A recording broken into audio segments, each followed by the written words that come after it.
Good morning प्रिय विद्यार्थी। हमने हमारी जो लास्ट क्लास हुई थी उसमें हमने आवास के बारे में चर्चा की। हमने ये बताया था कि जितने भी क्षेत्र हैं आवास के आधार पर संपूर्ण क्षेत्रों को, पृथ्वी को दो भागों में हमने बांटा था। पहला था जलीय क्षेत्र, दूसरा था स्थलीय क्षेत्र। अब हमने सबसे पहले जलीय क्षेत्र की बात की थी। जलीय क्षेत्र में हमने दो भागों में उसको आगे और विभाजित किया था। सबसे पहला था अलवणीय क्षेत्र, जहां जल में लवण की मात्रा कम हो, जैसे नदी, तालाब, झील आदि। दूसरा जो क्षेत्र था वो था लवणीय, अर्थात जहाँ लवण की मात्रा ज्यादा होती है। उसके बाद हमने अलवणीय क्षेत्र को पढ़ा। अलवणीय जो जल के क्षेत्र थे उसमें हमने दो प्रकार के क्षेत्रों को पढ़ा। सबसे पहले गति में जल क्षेत्र, अर्थात गति, ऐसे अलवणीय जल के क्षेत्र जहां जल धारा निरंतर गति के ऊपर प्रवाहित होती है। जैसे अपन नदी को देखते हैं तो नदी निरंतर प्रवाहित होती रहती है, अर्थात धारा में क्या होता है, वेग होता है, प्रवाह होता है, करंट भी होता है। तो ऐसे जो क्षेत्र थे उनको अपन कहते थे गति में जलीय क्षेत्र। दूसरा है स्थिर जलीय क्षेत्र, अर्थात ऐसे क्षेत्र जहां जल हमेशा स्थिर रहता है, जैसे तालाब कह दिया, झीलें कह दी। उसके बारे में हमने हमारी लास्ट क्लास में जलीय क्षेत्र के बारे में पढ़ा था। आज जो हमारी क्लास रहेगी उसमें हम स्थिर जलीय क्षेत्र के बारे में चर्चा करेंगे और हम जानने की कोशिश करेंगे स्थिर जलीय क्षेत्र क्या होता है। देखिए, स्थिर जलीय क्षेत्र सामान्यतः है क्या? ऐसा जलीय क्षेत्र जहां जल क्या हो, हमेशा स्थिर, ज्यादातर स्थिर। और कौन से स्रोत है? विशेष तौर से तालाब कह दीजिए, विशेष तौर से, या झील कह दीजिए, जहाँ सामान्य जल क्या होगा, स्थिर होगा। अब अगर मैं एक सामान्य क्षेत्र की बात करूं, अगर मैं एक स्थिर जलीय क्षेत्र को मैं बांटूं तो सामान्यतः इन्हें चार भागों में विभाजित किया जाता है। वापस से भाई, सामान्यतः स्थिर जलीय आवास जैसे झील, एक एग्जाम्पल ले लो झील, इसके संपूर्ण जल को चार क्षेत्रों में, कैसे चार क्षेत्रों में विभाजित किया जाता है। पहला है तटीय क्षेत्र, लिटोरल जोन, प्रकाशित क्षेत्र, थर्ड प्रकाश शक्तिपुत्र क्षेत्र, और चौथा है गंभीर क्षेत्र। देखिए, एक जो झील होती है उसमें जो सबसे ऊपरी सतह होती है वहां प्रकाश सबसे ज्यादा उपलब्ध रहता है।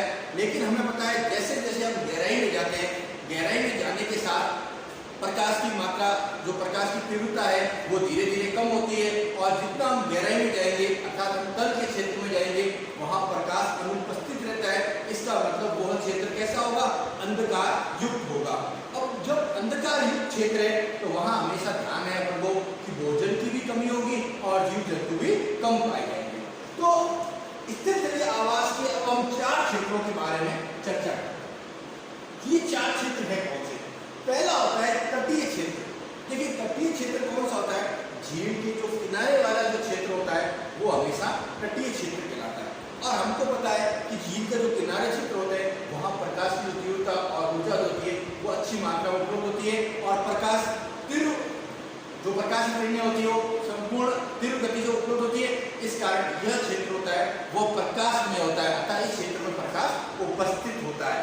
तो ऐसे जो क्षेत्र होते हैं उनको हम तटीय क्षेत्र कहते हैं। अपन आप पढ़ लेते हैं, झील के किनारे सारे तट पर फैली जल की राशि। झील के किनारे जो है, किनारे होते हैं, अर्थात जो अपन झील है, ये मान लीजिए इसके जो किनारे हैं, इस किनारे में जो फैली हुई जल राशि है वो इस क्षेत्र का क्या करती है, निर्माण करती है। किसका? तटीय क्षेत्र का। यह क्षेत्र संपूर्ण रूप से प्रकाशित होता है, अर्थात इस क्षेत्र में प्रकाश क्या होगा, उपस्थित होगा। ऊर्जा और प्रकाश किरणें, अर्थात ऊर्जा और प्रकाश किरणें समुच्चय क्षेत्र में, पूर्ण क्षेत्र में निर्बाध रूप से क्या होती है, उपलब्ध रहती है, निर्बाध रूप से हमेशा उपलब्ध रहेगी। इन क्षेत्रों को हम क्या कहते हैं, तटीय क्षेत्र। और कौन सा? किनारे वाला। अब देखिए, हमने क्या कहा, जो किनारे वाला क्षेत्र है वो तो कौन सा है, तटीय क्षेत्र। अब इस किनारे के क्षेत्र से लेकर जो बीच तक का पोर्शन है, अर्थात बीच वाला जो भाग है वो कहलाता है प्रकाशित क्षेत्र। अर्थात तटीय क्षेत्र से दूर झील का जो केंद्रीय भाग होता है जो कौन सा कहलाता है, प्रकाशित क्षेत्र। अब देखिए, किनारों पर भी प्रकाश उपलब्ध है और जो बिल्कुल बीच वाला पोर्शन होगा, अर्थात ऊपर वाला, वहां भी क्या होगा, प्रकाश उपस्थित होगा। अर्थात गहराई में यह प्रकाश क्षतिपूर्ति क्षेत्र के ऊपर की ओर क्या होता है, स्थित होता है। अर्थात मैं अगर बात करूं सिंपल से शब्दों में तो कह सकता हूं कि झील के किनारे और झील का जो केंद्रीय भाग, ऊपर का केंद्रीय भाग है, वहां क्या होगा, प्रकाश हमेशा उपस्थित रहेगा। इसका मतलब इस जगह जीव ज्यादा पाए जाएंगे और प्रकाश उपस्थित रहेगा। लेकिन जो तीसरा क्षेत्र है हमारा प्रकाश क्षतिपूर्ति क्षेत्र, अब देखिए दो क्षेत्रों में प्रकाश इसमें तो है, इसमें है। प्रकाश क्षतिपूर्ति क्षेत्र का मतलब क्या है कि ऐसा क्षेत्र जिसमें ना तो प्रकाश ज्यादा है ना अंधेरा ज्यादा है, अर्थात मध्यम का क्षेत्र है। अगर मैं कहना चाहूं तो ना तो तेज प्रकाश है ना ही अंधकार है, बिल्कुल बीच का जो क्षेत्र होता है वह प्रकाश क्षतिपूर्ति क्षेत्र कहलाता है। अर्थात यह क्षेत्र प्रकाशीय क्षेत्र के नीचे की ओर स्थित होगा और इस क्षेत्र में क्या होगा, ना ज्यादा अंधेरा होगा ना ज्यादा प्रकाश होगा, अर्थात बिल्कुल मध्यम का एरिया होगा। और यह क्षेत्र छोटा सा होता है, अर्थात छोटा सा क्षेत्र होगा जिसमें क्या होगा, प्रकाश होगा भी लगेगा लेकिन तब एक प्रकाश नहीं होगा, एक टाइम प्रकाश भी लगेगा, एक समय अपन को अंधकार भी लगेगा। लेकिन अगर ये कहें कि बिल्कुल अंधेरा है, ये भी संभव नहीं है, अर्थात प्रकाश और अंधेरा दोनों उपस्थित रहेंगे। लेकिन गंभीर क्षेत्र हम पढ़ रहे हैं, ये किसी भी झील का सबसे निचला पोर्शन होता है, अर्थात सबसे निचला जो पोर्शन होता है उसे हम गंभीर क्षेत्र कहते हैं। और गंभीर क्षेत्र में क्या होगा, हमेशा अंधकार रहेगा और जो चट्टानें होगी ये पाई जाएगी। किसी भी झील के अगर हम तलहटी में चलते हैं तो आपने देखा होगा उभार टाइप जमीन होती है, नीचे पत्थर होते हैं, अवशेष होते हैं, चट्टानों के टुकड़े होते हैं, इस प्रकार का क्षेत्र पाया जाता है। तो हमने आज क्या पढ़ा, स्थिर जलीय आवास को क्या है, सामान्यतः 4 क्षेत्रों में बांटते हैं। पहला कौन सा, तटीय, सेकंड प्रकाशित, थर्ड प्रकाश क्षतिपूर्ति, चौथा गंभीर।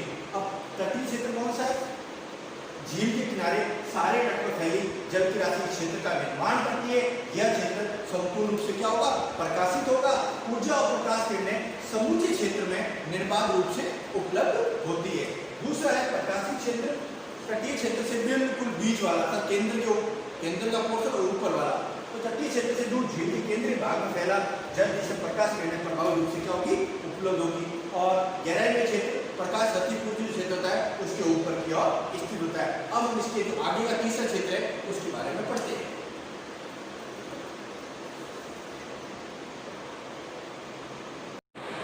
तीसरा जो हमारा रहेगा वो रहेगा प्रकाश क्षतिपूर्ति क्षेत्र। अब देखिए हमने 2 क्षेत्रों के बारे में पढ़ लिया, एक तटीय क्षेत्र और सेकंड पढ़ा था प्रकाशीय क्षेत्र। अब चूंकि इन दोनों क्षेत्रों में प्रकाश उपस्थित है, लेकिन जो तीसरा क्षेत्र है गंभीर है, वो उसमें क्या है, प्रकाश अनुपस्थित है। अर्थात प्रकाश क्षतिपूर्ति क्षेत्र जो होगा वो इन दोनों के बीच का होगा। क्या होगा, बीच का। अर्थात इस क्षेत्र में ना तो प्रकाश ज्यादा होगा, और देखिए इस क्षेत्र में अगर मैं एक वर्ड में कहूं तो प्रकाश और अंधकार समान रूप से अर्थात मिश्रित रूप से क्या होते हैं, उपलब्ध होते हैं। तो ऐसे जो क्षेत्र होते हैं उनको हम क्या कहते हैं, प्रकाश क्षतिपूर्ति क्षेत्र कहते हैं।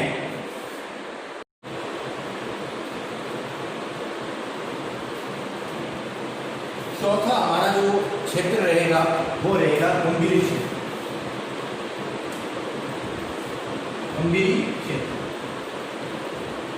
अब गंभीर क्षेत्र क्या है, किसी भी तालाब का या झील का सबसे निचला क्षेत्र है। अब यहाँ क्या होगा, अपन को बताया झील की सबसे निचली जो जगह होगी वहां क्या होगी, इस क्षेत्र में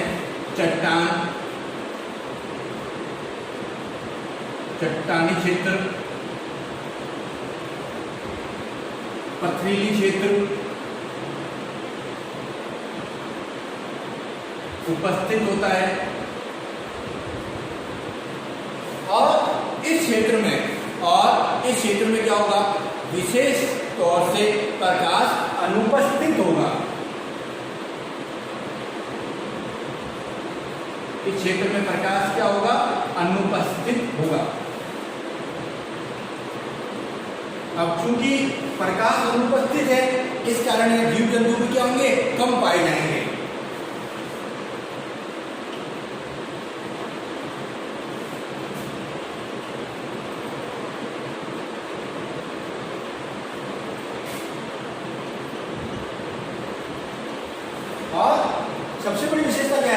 इस क्षेत्र में चट्टानी क्षेत्र होता है, पथरीली।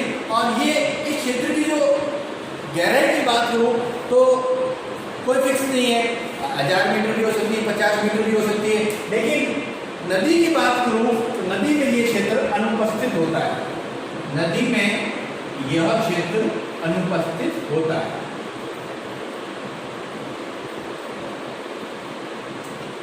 तो मैं वापस रिवाइज करा रहा हूँ। हमने कितने क्षेत्र के बारे में पढ़ा? 4 क्षेत्र के बारे में। तटीय क्षेत्र, किनारे वाला क्षेत्र जहाँ प्रकाश क्या है पूर्ण रूप से उपस्थित है। प्रकाशीय क्षेत्र, बीच वाला क्षेत्र जहाँ क्या है प्रकाश उपस्थित है। प्रकाश अतिपूर्ति क्षेत्र जहाँ क्या है अंधेरा भी है और प्रकाश भी है। और गंभीर क्षेत्र वह क्षेत्र जहाँ प्रकाश बिल्कुल अनुपस्थित है, वहाँ कम पेड़ पौधे पाए जाएंगे और साथ में क्या होगा, इस क्षेत्र में चट्टान, पत्थर आदि के क्या होंगे, अवशेष उपस्थित होंगे। तो ये हमारा आज का जो टॉपिक था स्थिर जलीय आवास पूरा होता है। अब इसके बाद जो हमारा नेक्स्ट टॉपिक रहेगा वो रहेगा समुद्री आवास। अब हम समुद्री आवास के बारे में चर्चा करेंगे, अर्थात समुद्री आवास क्या होता है और क्या इसकी विशेषताएं होती है।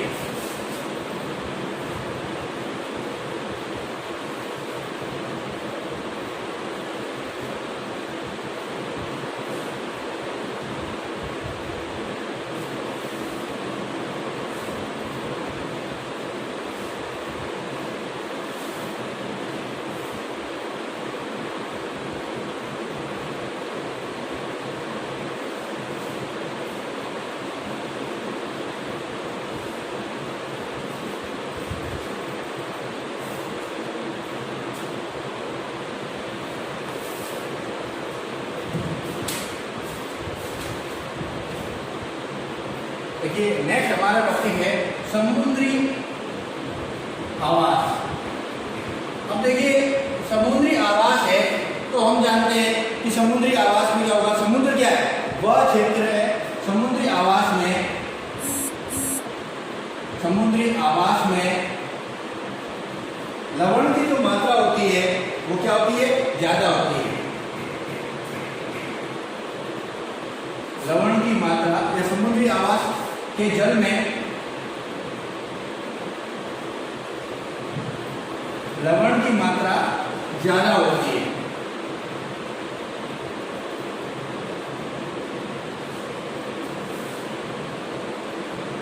और लगभग पृथ्वी का 73% से ज्यादा भाग क्या है, समुद्री जल है। अर्थात पृथ्वी का 73% से जो ज्यादा भाग है वो क्या है, समुद्री जल है। अब समुद्री क्षेत्रों में क्या होता है, जल धाराएं निरंतर अलग अलग प्रकार की होती है, अर्थात ज्वार भाटा दिन भर आते रहते हैं। और समुद्र की जो धाराओं का प्रवाह होता है वे कह सकते हैं वो भी क्या होता है, अलग अलग प्रकार का होता है। अब समुद्री आवास की विशेषताएं क्या है, अब अपन उसके बारे में चर्चा करेंगे।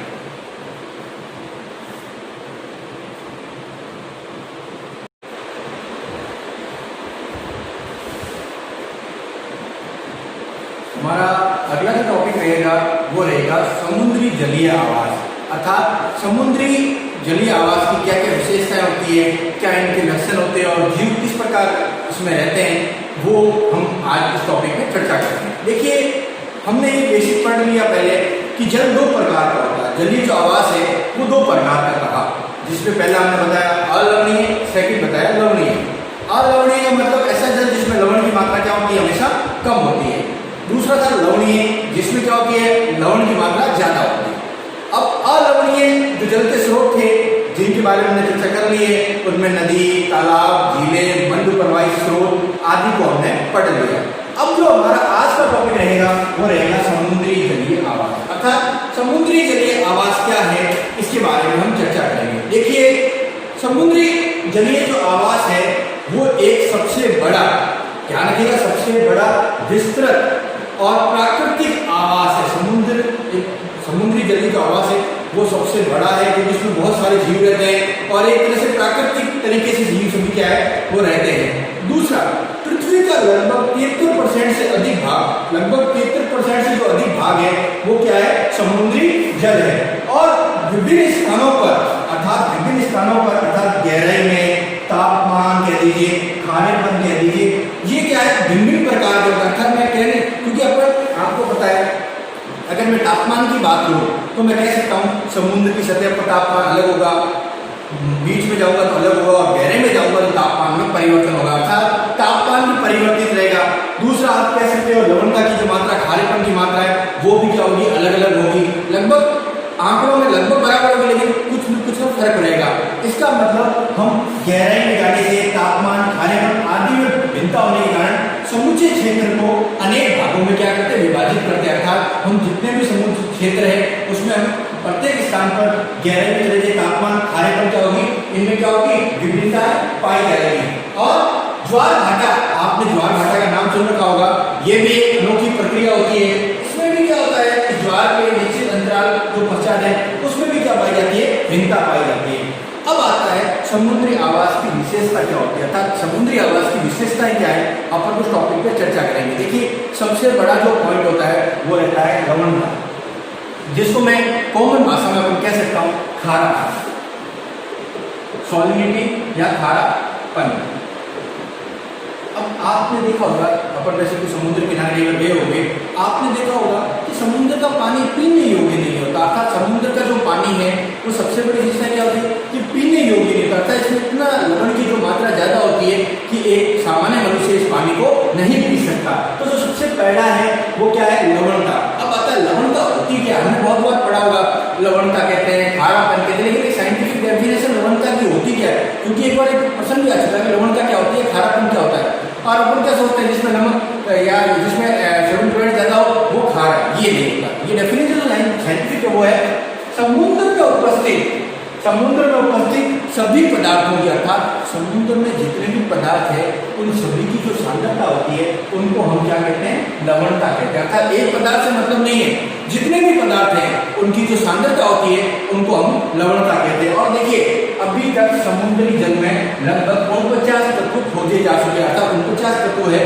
वो इसमें लगभग पाए जाते हैं, खोज की गई है कि कितने तत्व है, तो लगभग 49 के करीब आंकड़ा पहुंच चुका है कि पाए जाते हैं। अर्थात अब देखो इसके पश्चात क्या है, समुद्री जल पृथ्वी धरा तल पर उपस्थित विभिन्न प्रकार के खनिज लवणों का तनुघोल है। अर्थात पृथ्वी पर जितने भी खनिज लवण है उनका जो एक तनुघोल है वो क्या है, समुद्री जल है। अर्थात समुद्री जल पृथ्वी पर उपस्थित सभी पदार्थों की जो खनिज लवणों का एक तनु क्या है, घोल है। अब समुद्री जल में सबसे बड़ा पॉइंट की सांद्रता कितनी होती है, लवणों की सांद्रता।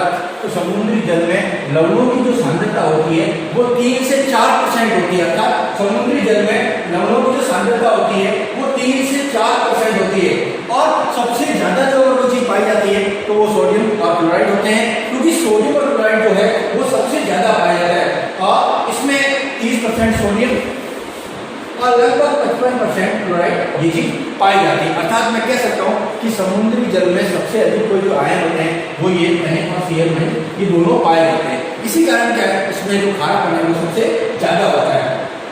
अब सेकंड जो हमारा पॉइंट रहेगा वो रहेगा तापक्रम। देखिए आपने तापमान देखा होगा, अपन अगर स्थलीय आवास की बात करते हैं तो हमने बेसिक पढ़ रखा है कि स्थलीय आवास में तापमान हर जगह अलग अलग होता है।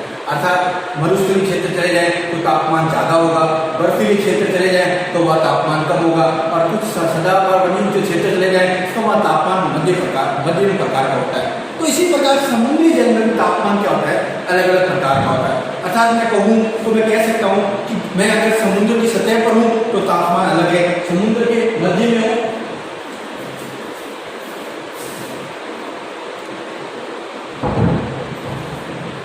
अर्थात मैं कह सकता हूँ कि सतह पर तापमान अलग होगा, मध्यम क्षेत्र में अलग होगा, और गहराई में क्या होगा, तापमान अलग अलग होगा।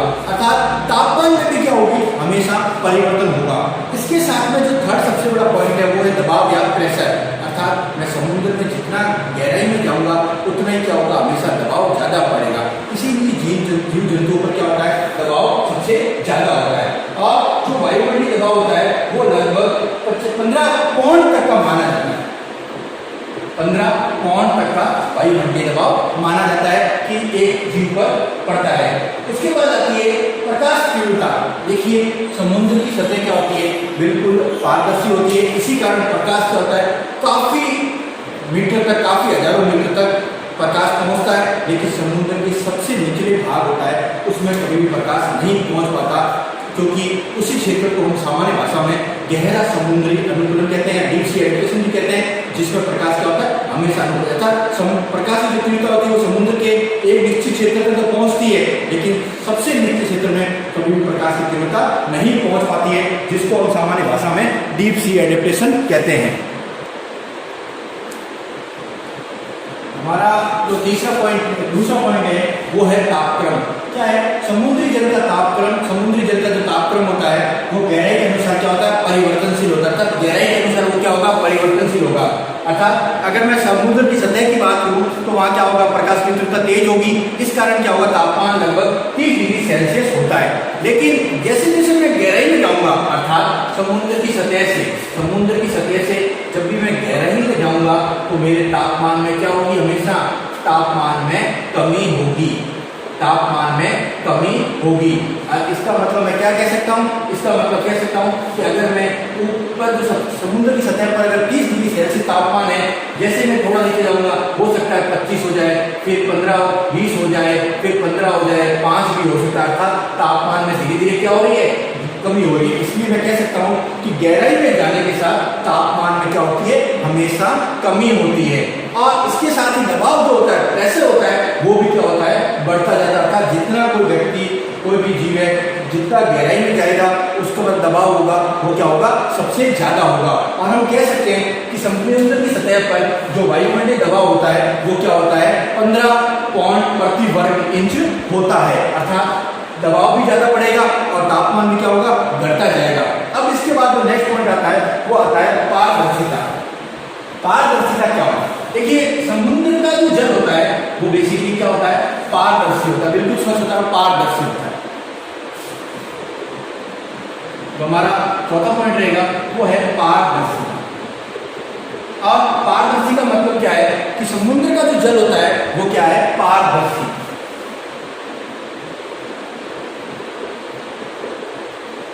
सामान्यतः पारदर्शी होता है, इस कारण प्रकाश 200 से 500 मीटर की गहराई तक उपलब्ध रहता है।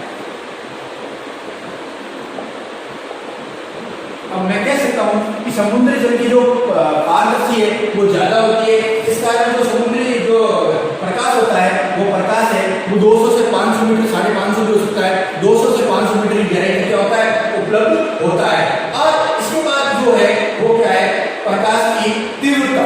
देखिए पारदर्शी का मतलब क्या है, बिल्कुल सतह पारदर्शी तो प्रकाश क्या है वो नीचे जा रहा है। अब अपन को पता है कि समुद्र का जो ऊपरी क्षेत्र होगा वहां तो क्या होगा प्रकाश सबसे ज्यादा होगा, लेकिन जैसे जैसे हम गहराई में जाएंगे तो क्या होगा प्रकाश कम होगा।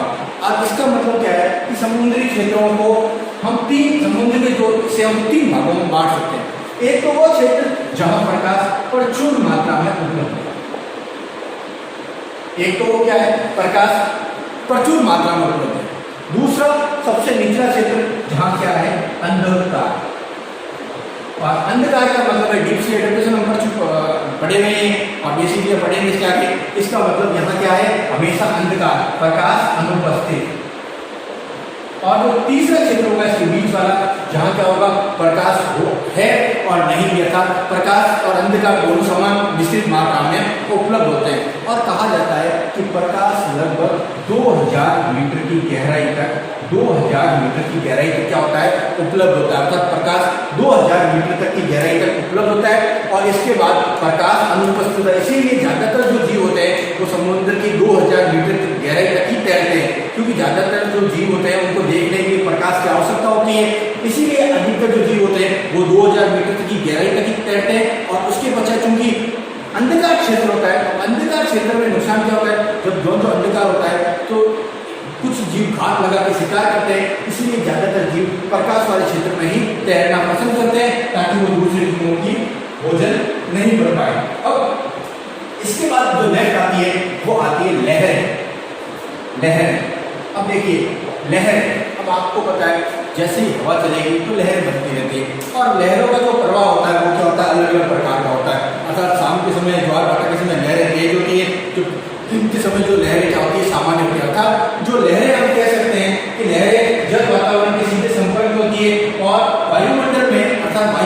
में हवाओं की धाराएं इत्यादि से समुद्र की सतह पर, वायुमंडल में हवाओं की धाराएं इत्यादि से समुद्र की सतह पर समतल में रहकर हवाओं की धाराओं के अनुरूप तरंगे या वेव का क्या करती है, रूप धारण कर लेती है। और कभी कभी हमने देखा होगा समुद्र में बहुत सामान्य लहर चलती है और कई बार बहुत बड़ी बड़ी लहर, जैसे सुनामी सुना होगा, बहुत हाई टाइड्स बनती है, लहरें बनती है, तो कई एरिया को नुकसान पहुंचाती है। इसीलिए लहर भी दो प्रकार की, एक होती है सामान्य, एक होती है अति विशाल। सामान्य जो लहर होती है वो तो प्रतिदिन चलती है, लेकिन जो अति विशाल होती है, जिसको अपन कॉमन भाषा में आपने सुना होगा सुनामी चलते हैं, वर्तमान में जो कई तूफान आते हैं, तो उसमें क्या होता है, लहरें बहुत ज्यादा विशाल होती है। तो हमने कौन कौन से टॉपिक पढ़े, तापक्रम, दबाव, पारदर्शिता, गहराई और लहरें। इसका मतलब क्या है कि समुद्री आवास में, जो समुद्री आवास है उसमें हमने ये देखा कि तापक्रम, दबाव, पारदर्शिता, लहरें समुद्री आवास को अलग अलग प्रकार से प्रभावित करती है। इसी कारण यहाँ विभिन्न प्रकार के जीव जंतु होते हैं, वो अलग अलग निश्चित अलग अलग परिस्थिति के अनुसार यहाँ पाए जाते हैं।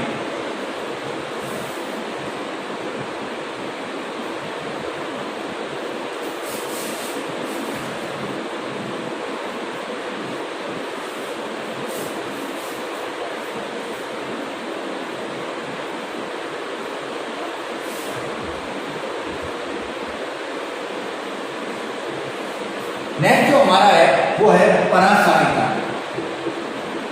आपने देखिए परासरण पढ़ा होगा। परासरण में क्या कहता कि अंदर के विलयन की सांद्रता और विलयन के बराबर की बाहर की सांद्रता बराबर है, तो ऐसे जो होते हैं वो होते हैं समपरासरी। फिर अल्पपरासरी, अतिपरासरी हमने पढ़ रखे हैं। तो क्या होता है, समुद्र के जो अंदर जीव रहते हैं, इनके शरीर के तरफ और बाहर की जो लवण होती है उनकी सांद्रता क्या होती है, समान होती है। इसी कारण ये जीव जो होते हैं वो समपरासरी प्रकार के, सबसे बड़ा पॉइंट है, समपरासरी प्रकार के होते हैं। अर्थात इन प्रकार के जो जीव होते हैं, इस प्रकार के जो जीव होते हैं उनमें कह सकते हैं कि उनके शरीर के शारीरिक तरफ और समुद्र के जो बाहर उपस्थित जो लवण होते हैं उनकी जो सांद्रता होती है समपरासरी प्रकार की होती है। अब देखिए अपन पढ़ चुके हैं, किसी भी जीव को जिंदा रहने के लिए भोजन की बहुत आवश्यकता होती है। इसका मतलब प्रत्येक जीव, क्योंकि देखिए उत्पादक भी होंगे, उपभोक्ता भी होंगे और विघटक। समुद्री आवास में ये तीन चीजें तो होगी, उत्पादक, उपभोक्ता और विघटक। अब देखिए समुद्री आवास में तीनों चीजें प्रचुर मात्रा में उपलब्ध होती है। इसी कारण समुद्री जीव जो जीवन होता है वो विशाल और विस्तृत प्राकृतिक आवास है, क्योंकि यहाँ विभिन्न प्रकार के जो प्राकृतिक उत्पादक भी उपस्थित है, उसके पश्चात उपभोक्ता भी उपस्थित है और विघटक भी उपस्थित है। और ये सभी जो चीज होती है वो विभिन्न प्रकार के भौतिक कारकों पर, विभिन्न प्रकार के भौतिक कारकों पर क्या करती है, निर्भर करती है। तो आज की जो हमारी क्लास थी इसमें हमने जो विशेष लक्षण दिए, जैसे लवणता कह सकते हैं, तापमान कह दीजिए, दबाव कह दीजिए, इसके पश्चात परासरी कह दीजिए, भोजन श्रृंखला कह दीजिए, इसके बारे में हमने चर्चा की। अब जो हमारी नेक्स्ट क्लास होगी हम उसमें इसके आगे के टॉपिक पर चर्चा करेंगे।